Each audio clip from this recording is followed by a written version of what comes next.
Bom dia, irmãos. Graça e paz aos queridos. Prazer estar aqui com vocês. Primeira vez que aqui estou. Não é por relaxo, irmãos. É porque eu sou lá da sede e, por incrível que pareça, a sede é muito grande e o trabalho continua muito grande e os ceifeiros são pequenos e é a Bíblia que diz isso. Então, a necessidade lá é muito grande também, por isso a ausência, mas fui convocado aqui estou.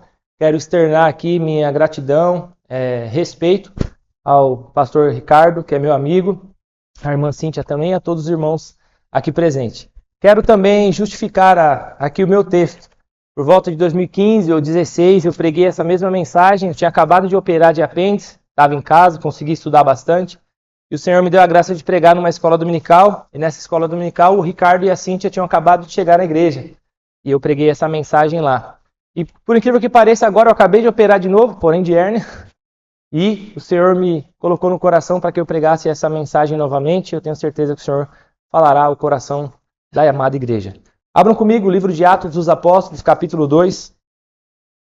Atos dos Apóstolos, capítulo 2. Nós faremos a leitura do verso 42 ao verso de número 47. Atos dos Apóstolos, versículos de número 42 ao 47. Atos dos Apóstolos, capítulo 2, versos 42 ao 47, nos diz a Santa Escritura: E perseveravam na doutrina dos apóstolos, e na comunhão, no partir do pão e nas orações. Em cada alma havia temor, e muitos prodígios e sinais eram feitos por intermédio dos apóstolos. Todos os que creram estavam juntos e tinham tudo em comum. Vendiam as suas propriedades e bens, distribuindo o produto entre todos, à medida que alguém tinha necessidade. Diariamente perseveravam unânimes no templo, partiam o pão de casa em casa e tomavam as suas refeições, com alegria e singeleza de coração, louvando a Deus e contando com a simpatia de todo o povo. Enquanto isso, acrescentava-lhes o Senhor, dia a dia, os que iam sendo salvos. Mantenha a Bíblia aberta, feche apenas os olhos, vamos orar. Santo Deus, nós te exaltamos, nós te bendizemos, nós louvamos o teu nome, pois tu és o Deus incomparável, imensurável. Tu és o Deus indescritível, a qual palavras não podem expressar a tua grandeza e poder. Pai, nós estamos diante da tua igreja, nós estamos diante da tua santa palavra, e a minha oração é para que o Senhor fale conosco. Apesar de mim, ó Deus, que o Senhor use a tua palavra, a qual diz que ela não volta vazia. Que o Senhor preencha os corações aqui, que o Senhor edifique vidas aqui, do menor ao maior, e que a tua glória seja manifestada para louvor do teu próprio nome. Essa é a nossa oração, Senhor. Oração que fazemos em nome de Cristo Jesus. Amém. Queridos irmãos, nós vemos no nosso cenário hoje muitas igrejas surgindo. Em cada rua, em cada esquina, em cada bairro ali nós vemos uma igreja nascendo. Um nome estratégico, um ponto estratégico, uma metodologia estratégica para alcançar mais e mais pessoas. Mas aí surge uma pergunta, irmãos. Qual é a igreja saudável? Qual a igreja certa a se congregar? Qual a igreja certa que eu devo entrar diante de muitas que aparecem e estão diante de nós? Queridos irmãos, identificar este problema, identificar alguma coisa anormal dentro de uma igreja, não é difícil. E eu quero comparar isso às nossas vidas mesmo. Eu tenho gêmeos, meus meninos, e eles são bastante agitados em casa. Quando nós olhamos para eles e vemos que eles estão com aquele sono, fora do horário, com dor de cabeça, com frio, e até mesmo nós mesmos, algo nós sabemos que não está bem. Nós logo chegamos à conclusão de que não estamos normal. Apetite faltou, não temos sede, dor de cabeça, sonolência, frio, cansaço, frieza. Todas essas coisas indicam que mesmo nós não sendo médicos, nós sabemos diagnosticar de que nós estamos doentes, de que nós estamos com algum problema. Irmãos, ao olharem para essas igrejas, nós conseguimos fazer o mesmo diagnóstico. Nós vemos irmãos frios na fé. Nós vemos uma liderança que está dormindo. Nós vemos líderes fracos. Nós vemos pessoas doentes. Nós vemos uma igreja que não está saudável. E é justamente a proposta do texto que nós iremos aqui ouvir sobre uma igreja saudável. O que caracteriza uma igreja saudável? Queridos irmãos, nós aprenderemos nesta manhã que o que caracteriza uma igreja saudável é o compromisso com a sua palavra, a comunhão dentro da igreja e uma igreja que cumpre o seu propósito. Antes de entrarmos no texto, eu quero contextualizar os irmãos, pois no capítulo 2 os irmãos conhecem aqui o famoso texto onde o Espírito Santo desce, os irmãos são cheios do Espírito Santo, começam a falar em outras línguas, e alguns irmãos começam ali a ver aquilo, a questionar esse então e falar, será que esses homens não estão bêbados? E aí é onde se levanta então o apóstolo Pedro e começa a pregar, começa a falar, começa a ensinar, começa a anunciar as maravilhas do Senhor. E no verso 41, olha o que acontece. Então, os que lhe aceitaram a palavra foram batizados, havendo um acréscimo naquele dia de quase 3.000 pessoas. Irmãos, lá na sede nós recebemos, na classe de novos membros, 15 pessoas, 20 pessoas, e o conselho ali se desdobra para saber o que fazer. Atende um, visita um, faz almoço, recebe eles, faz café, e chega filho, chega parente, é casamento, e é de fato uma loucura. E eu fico me pensando, cara, 3.000 pessoas foram acrescentadas em um único dia naquela igreja. E a pergunta que eu faço à Igreja do Trindade é, será que nós estamos preparados para receber 1.000 pessoas daqui para frente? E isso aconteceu naqueles dias. E é interessante porque então o nosso texto começa a trazer uma cara para nós. E a primeira coisa aqui, irmãos, que eu quero destacar aqui nesse texto como lição para nós é o antídoto para uma igreja doente é o compromisso com a palavra de Deus. Olha o que diz o verso número 42. E perseveravam na doutrina. Por que a doutrina? Por que a Escritura? Por que a palavra de Deus? Olha o que o profeta Oséias nos diz. O meu povo foi destruído porque lhe faltou o conhecimento. Oséias 4:6. O apóstolo Paulo, ao orientar o jovem Timóteo na sua carta, em 2 Timóteo capítulo 3, versos 16 e 17, ele nos diz, toda a Escritura é divinamente inspirada e proveitosa para ensinar, repreender, corrigir, instruir na justiça, para que o homem de Deus seja perfeitamente instruído para toda boa obra. Em algumas traduções, seja perfeitamente habilitado para toda a boa obra. O salmista diz assim no Salmo 119, verso 11, escondi a tua palavra no meu coração para não pecar contra ti. Queridos irmãos, a palavra é segurança contra o pecado. A palavra de Deus é o trilho que nos mantém de pé para que não sejamos destruídos. Alguém aqui precisa de correção? Alguém aqui precisa ser instruído na justiça? Alguém aqui precisa ser habilitado para toda boa obra nas nossas vidas? Eu preciso, irmãos. Por isso, a palavra de Deus. Uma igreja saudável, irmãos, tem compromisso com as Escrituras. Mas uma palavrinha aqui destaca-se um pouco, e eu tenho certeza que essa era a diferença na vida daqueles irmãos e nas nossas vidas. O texto diz, e perseveravam. E o significado da palavra perseverar significa manter-se firme, constante, persistente, sem desistir facilmente. Aqueles irmãos não desanimavam no ensino das Escrituras. E o perseverar aqui é um trabalho mútuo. Não é somente o pregador aqui que deve perseverar na doutrina, mas a igreja também. Perseverar em aprender, perseverar em conhecer cada vez mais da palavra do nosso Deus. E infelizmente, irmãos, é o que nós não vemos nos dias de hoje. Nós perseveramos para maratonar mais uma série. Nós perseveramos para ver mais alguma postagem, mais alguma compra na Shopee, no Mercado Livre. Essa é a nossa perseverança. A perseverança daqueles irmãos era na doutrina dos apóstolos. E a nossa perseverança, aonde está?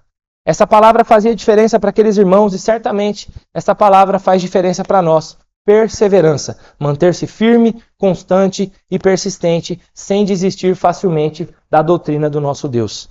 A segunda coisa que nós vemos nesse texto é o conteúdo dessa pregação. Olha o que diz a palavra do Senhor. E perseveravam na doutrina de quem? Dos apóstolos. O que esses apóstolos pregavam? O que esses irmãos falavam? Olha o que diz o verso 38 do capítulo 2. Volte um pouquinho os versos acima e diz assim. Respondeu-lhe Pedro, arrependei-vos e cada um de vós seja batizado em nome de Jesus Cristo para a remissão dos vossos pecados e recebereis o dom do Espírito Santo. Irmãos, o conteúdo dos apóstolos era Jesus Cristo.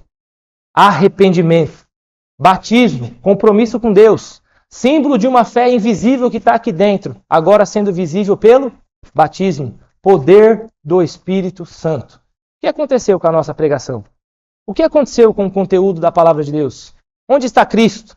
Onde está o pecado sendo denunciado? Onde está o arrependimento sendo plantado dentro das igrejas? Aonde está, irmãos, o conteúdo das Escrituras? Esses irmãos perseveravam, mantinham-se firmes, constantes, eram decisivos na questão da palavra do Senhor, mas eles aprendiam sobre Jesus. Eles buscavam conhecer mais e mais desse Cristo. Era este o conteúdo, irmãos. da pregação desses irmãos. E para ficar mais claro, eu quero exemplificar para vocês uma situação que aconteceu recentemente lá onde eu moro. Os irmãos que sabem onde eu moro, vai saber, óbvio. Os irmãos que não sabem, eu moro numa área verde e atrás da nossa casa tem uma comunidade. Recentemente, ontem, me apresentaram o líder traficante que chegou lá agora, que é o tal de Nego Borel. Ele chegou lá e a nossa vila lá é muito bagunçada. Existe música, existe bar, existe jovens nas drogas, existem meninas com a roupa de corpo de fora e tudo mais. E lá tem 2 igrejas, no mesmo lugar. É uma aqui e a outra ali. E eu estava falando com a minha esposa recentemente, por que essas igrejas não fazem a diferença? Por que essas igrejas não fazem o que Jesus disse, ser o sal e a luz deste mundo neste lugar? Cada vez mais coisas horríveis acontecem, cada vez mais pessoas estranhas ali chegam, cada vez mais pessoas que saem da prisão vão para aquele lugar. E o que essas igrejas estão fazendo ali? O que elas estão pregando? E eu cheguei à conclusão, irmãos, elas podem estar pregando qualquer coisa, menos Jesus, menos o arrependimento, menos o compromisso com Deus, menos o pecado sendo condenado. E é por isso que a vida dessas pessoas não vão para frente. Exemplo disso também, uma mulher lá fez um culto recentemente, minha esposa o abençoou com um bolo, ofertando, que ela não tinha as condições. Ela vive uma situação difícil. E ontem ela foi agradecer minha esposa e ela falou, menina, foi uma bênção o culto. Por quê? Nossa, o rapaz lá pregou Isaías 40. E ficou na minha cabeça, Isaías 40. E eu lembrei do texto. Sabe o que diz Isaías 40? Os que esperam no Senhor renovarão as suas forças.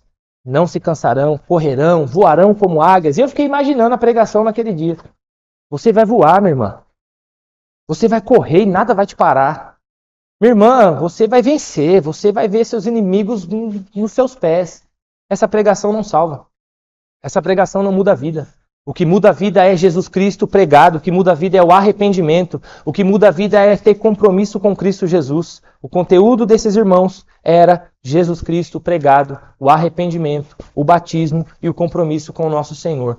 E nisso o poder do Espírito Santo manifestava. Esses irmãos tinham compromisso com a palavra, esses irmãos perseveravam na doutrina, esses irmãos tinham bom conteúdo vindo da parte de Cristo Jesus. Mas uma outra coisa também que nós vemos aqui no nosso texto, que nos diz, e perseveravam na doutrina dos apóstolos e na comunhão, no partir do pão e nas orações, verso 43, e em cada alma havia temor. Temor aqui, irmãos, não é somente o medo de Deus.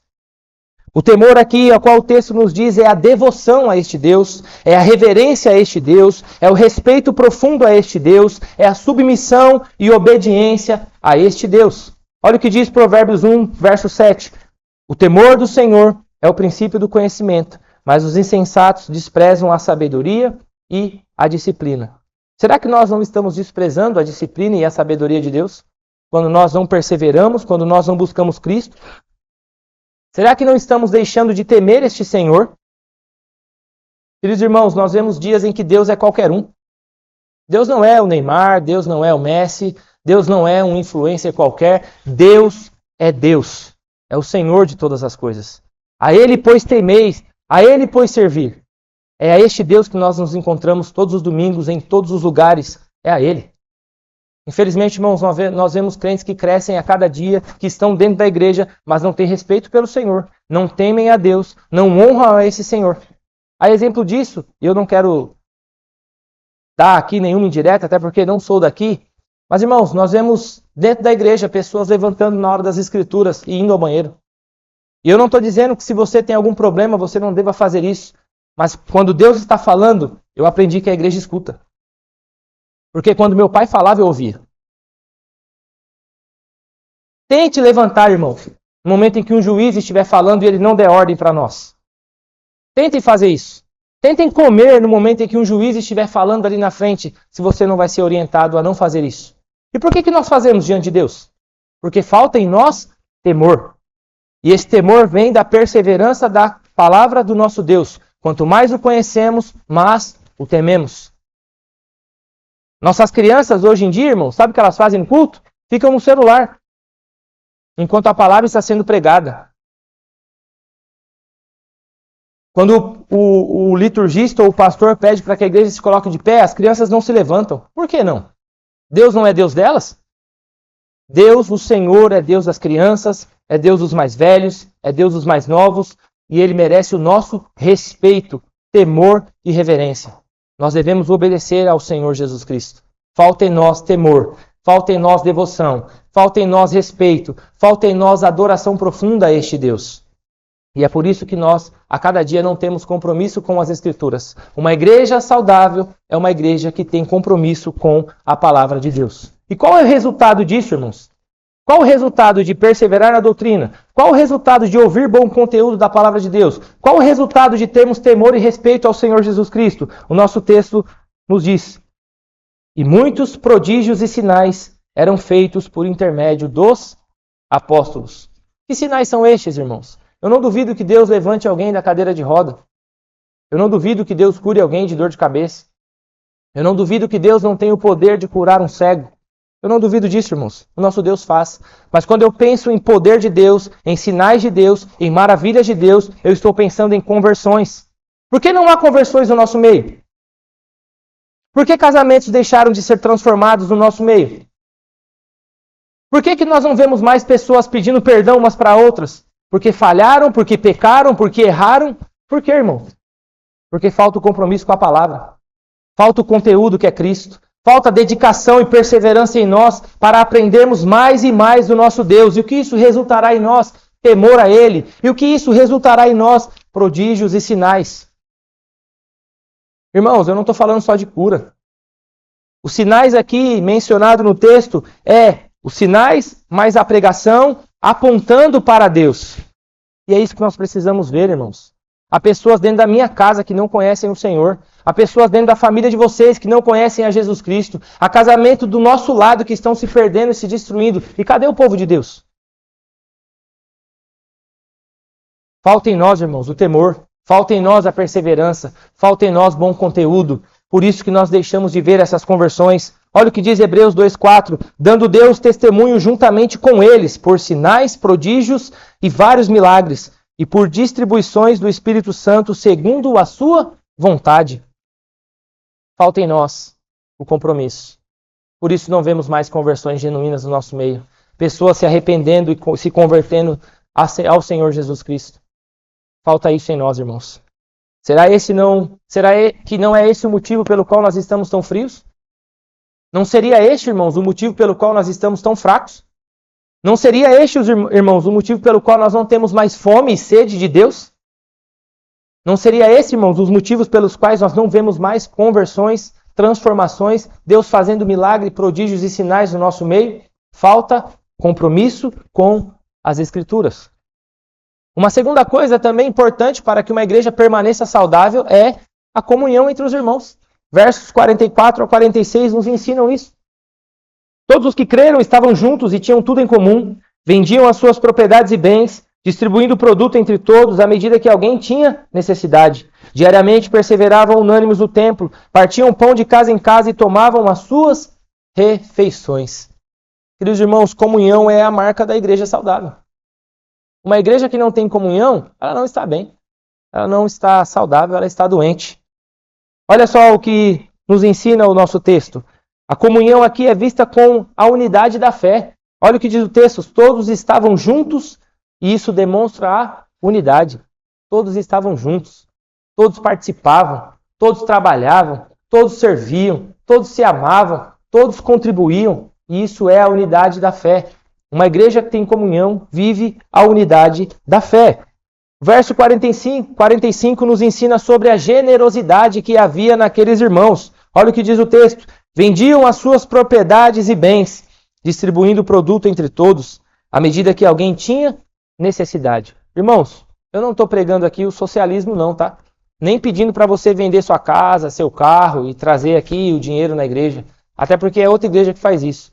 Mas, irmãos, eu estou vendo aqui o agir do Espírito Santo no coração daqueles crentes.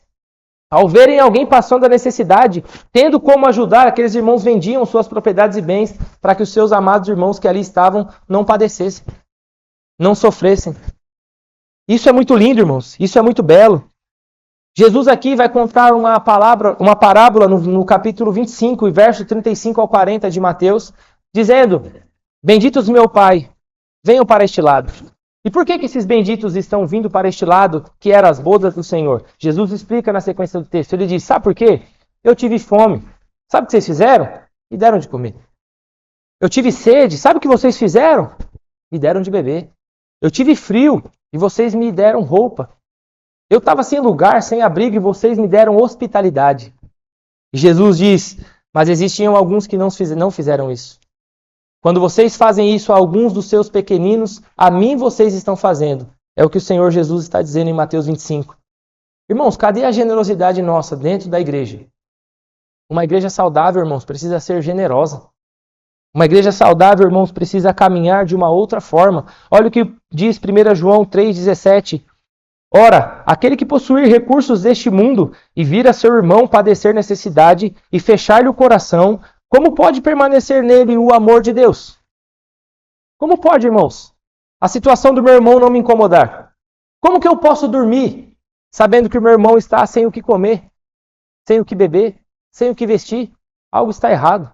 Falta generosidade em nossos corações. Sabe como que é a generosidade nos dias de hoje? E eu vou contar um exemplo meu. Quando a minha esposa me disse que estava grávida, a gente sabia que era um só.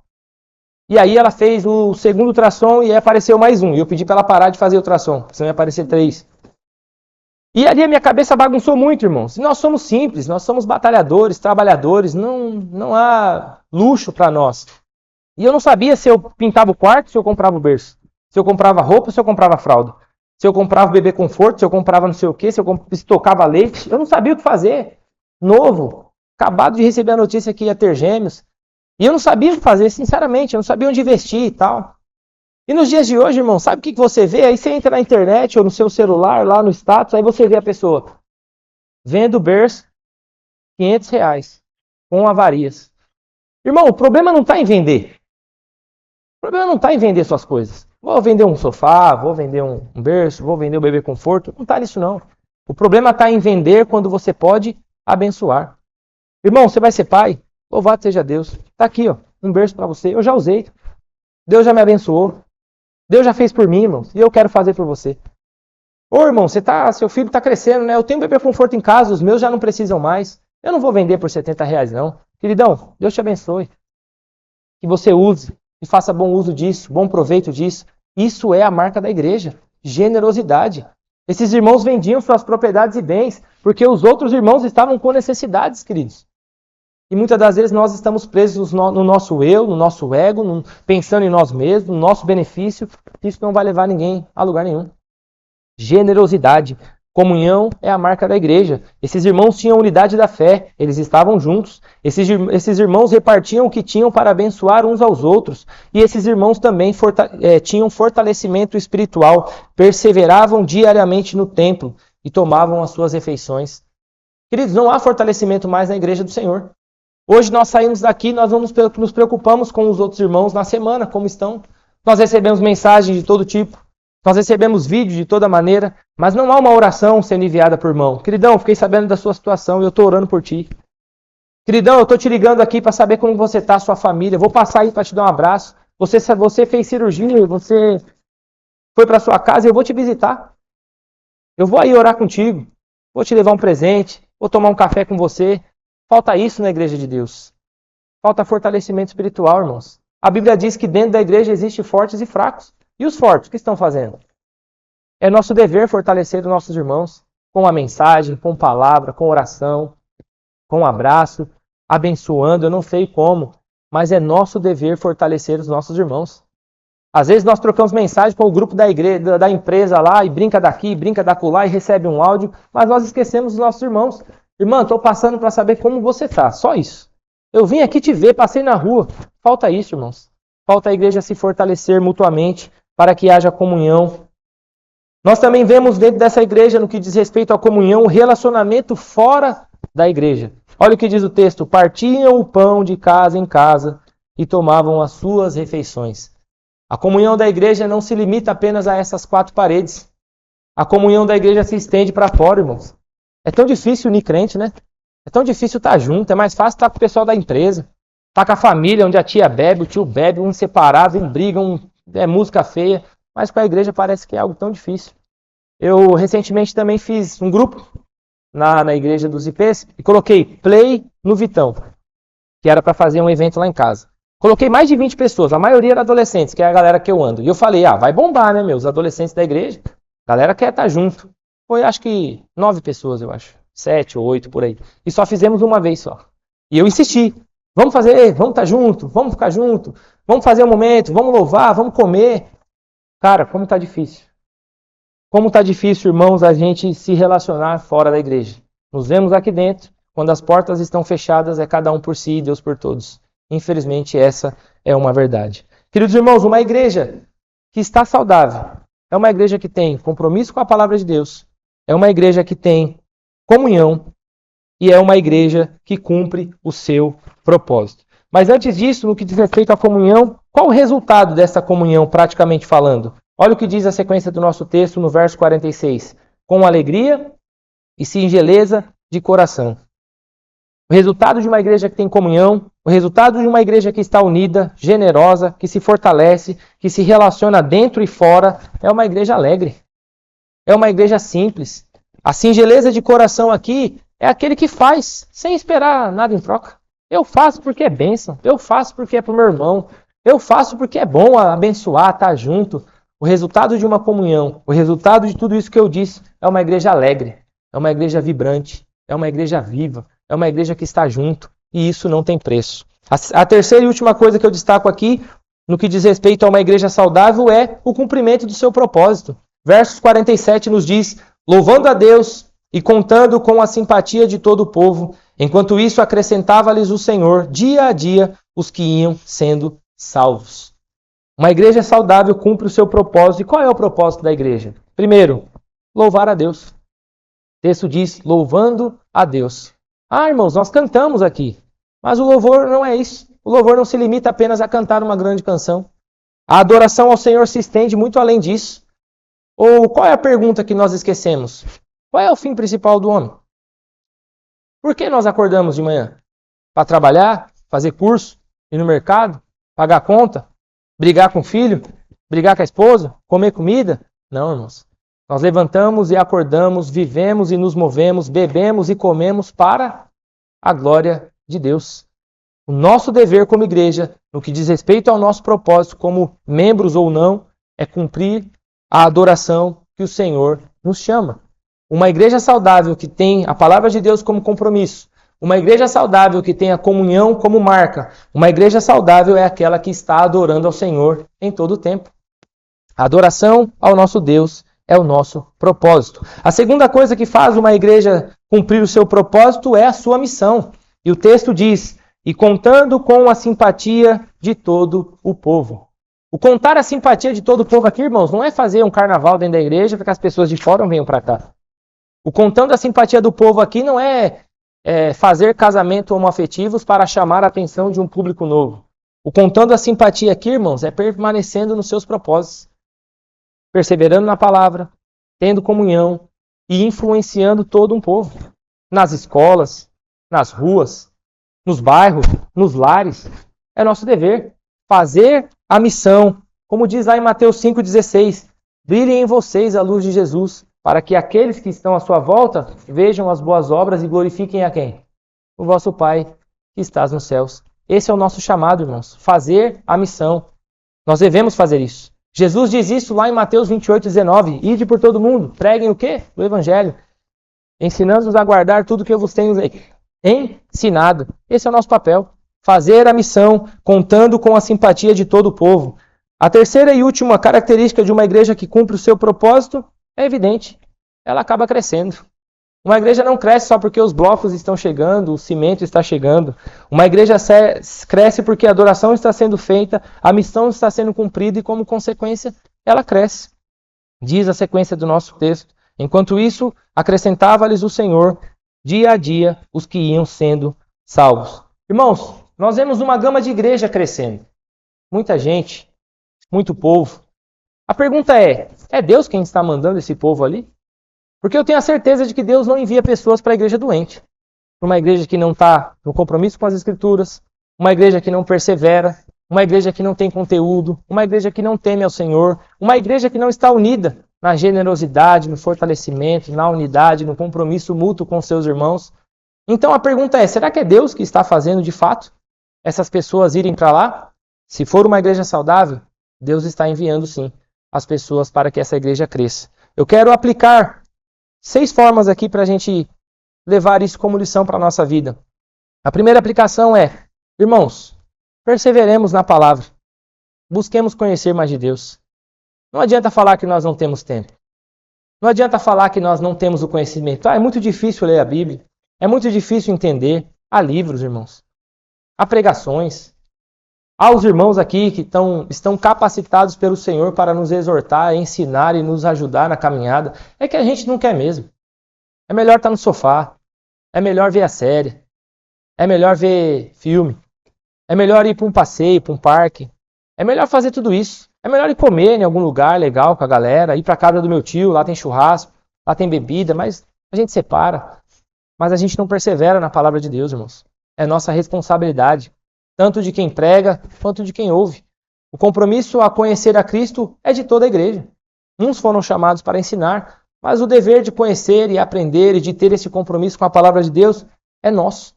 Perseveremos então na palavra de Deus e busquem conhecer Cristo Jesus. Conhecendo a Cristo Jesus, certamente nós iremos ter muito mais respeito, obediência. E é a segunda aplicação minha. Tema ao Senhor em reverência e obediência, irmãos. Lembremos quem é Deus. A Bíblia diz que Deus é fogo consumidor. A Bíblia diz que Deus é aquele que está sentado no seu trono.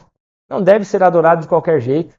Não deve ser tratado como se fosse qualquer pessoa. Quando der eu vou. Se tiver coragem eu faço. Quando eu tiver as condições. Irmãos, esse não é o nosso Deus. Nosso Deus é aquele que merece nosso respeito, devoção, obediência, submissão. E nós devemos isso a Ele. Terceira aplicação, busque comunhão verdadeira com os irmãos.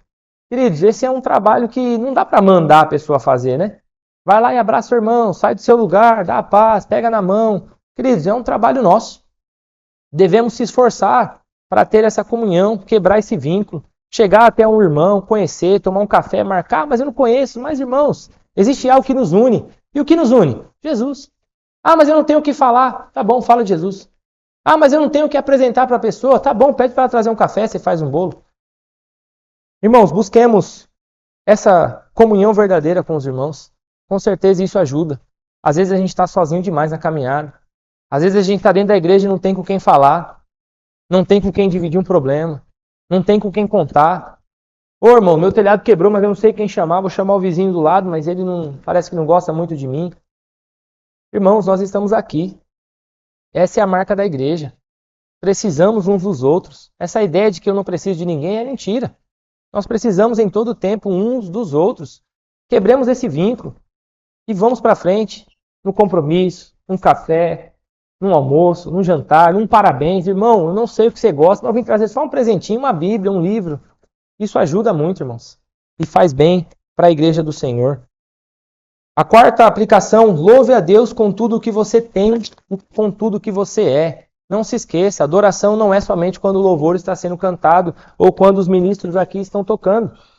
A adoração se estende quando abrimos os olhos. A adoração termina quando fechamos os olhos. Infelizmente não conseguimos adorar a Deus dormindo. Mas em todo o nosso dia, em toda a nossa hora, no trabalho, na rua, na escola, no carro, dirigindo. É nossa obrigação e dever adorar o Senhor, que nos vê e nos conhece. Ele sabe quem somos. Ele sabe o que fazemos. Não adianta esconder. Precisamos ter esse sentimento de que esse culto vai acabar, mas amanhã começa um novo culto. Você prestando culto ao Senhor, no seu trabalho, na sua casa, no seu curso, na sua faculdade. Não se esqueça disso. Louve a Deus com tudo que você tem e é. A quinta aplicação, faça parte da missão da igreja, irmãos. Se disponha também a pregar o Evangelho. Se disponha também a falar de Jesus. Há uma frase que diz assim, pregue a palavra. Se precisar, use palavras. A nossa vida prega, a nossa vida fala. Não adianta a gente confessar o Senhor aqui com a nossa boca e lá fora vivermos como se não fosse crentes. Talvez nem a nossa família saiba que somos crentes. Alguns vizinhos nem sabem que somos crentes. É nosso dever, irmãos, fazer a missão da igreja. Pregar, falar de Jesus, convidar para vir para a igreja, ajudar o irmão. Eu não sei. Deus colocou pessoas à nossa volta para que nós falássemos de Jesus, para que nós preguemos a palavra de Deus e é nosso compromisso. Faça parte da missão da igreja. A sexta e última aplicação. Irmãos, trabalhe pelo crescimento da igreja. Trabalhe pelo crescimento da obra de Deus. A Bíblia diz que Deus rega, mas um planta, o outro vai lá e rega, e Deus dá o crescimento à igreja. Queridos, a igreja não se limita a um púlpito.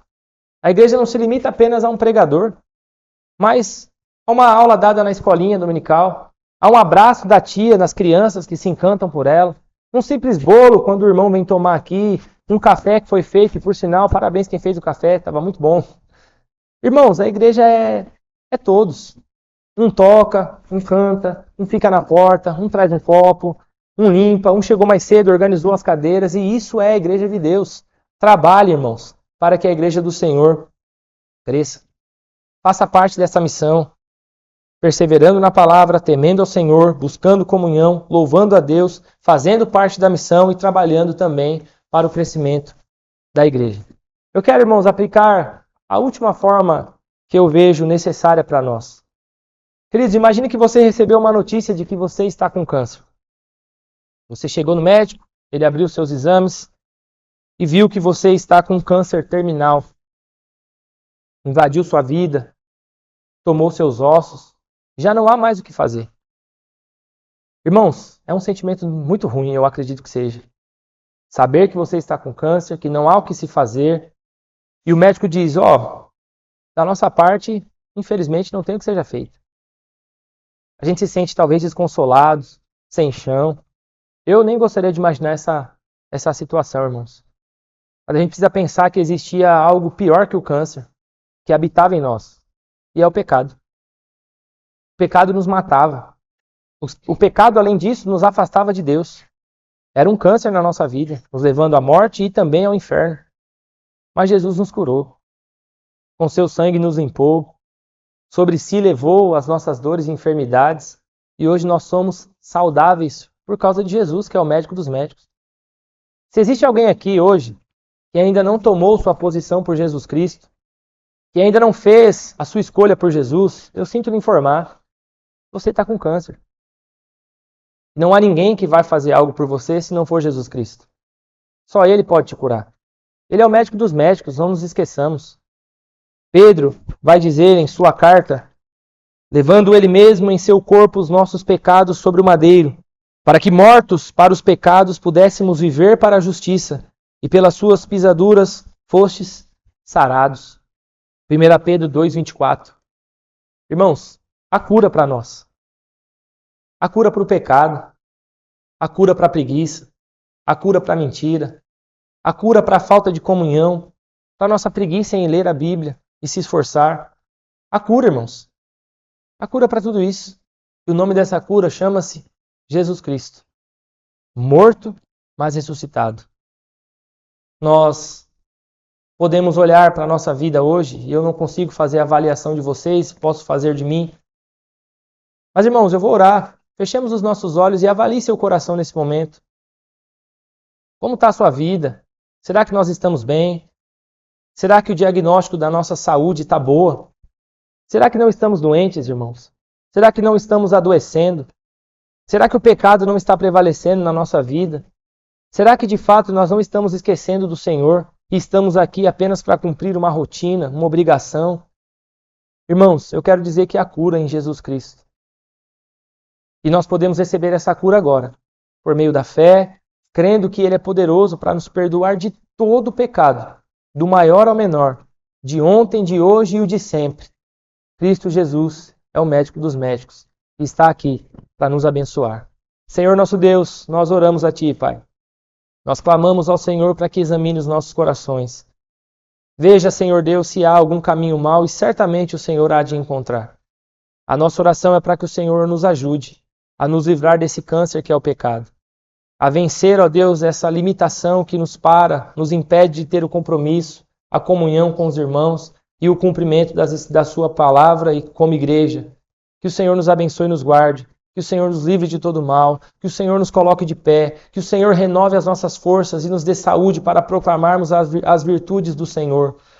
Que o Senhor também traga vida àquele que está morto. Que o Senhor traga, ó Deus, cura ao câncer do pecado que está matando alguém que ainda não professou a sua fé em Jesus Cristo. Senhor Deus, traz salvação no nosso meio. Senhor Deus, traz reconciliação no nosso meio. Transforma casamentos, Senhor. Relacionamentos, ó Pai. Transforma pessoas que estão sofrendo no silêncio, no secreto, que não têm a coragem de abrir a boca, porque talvez não confia, não tem amigos, não tem ninguém. Senhor, nos perdoa e nos ajuda, nos coloca de pé, para que sejamos uma igreja saudável, uma igreja que cumpre a sua missão em te adorar, em pregar as Escrituras, e como resultado de tudo isso, vendo a sua igreja crescer, não em números, mas em qualidade, em amor, em graça e principalmente em compromisso com a sua palavra. Em nome de Jesus, essa é a nossa oração, e fazemos no nome dele. Amém.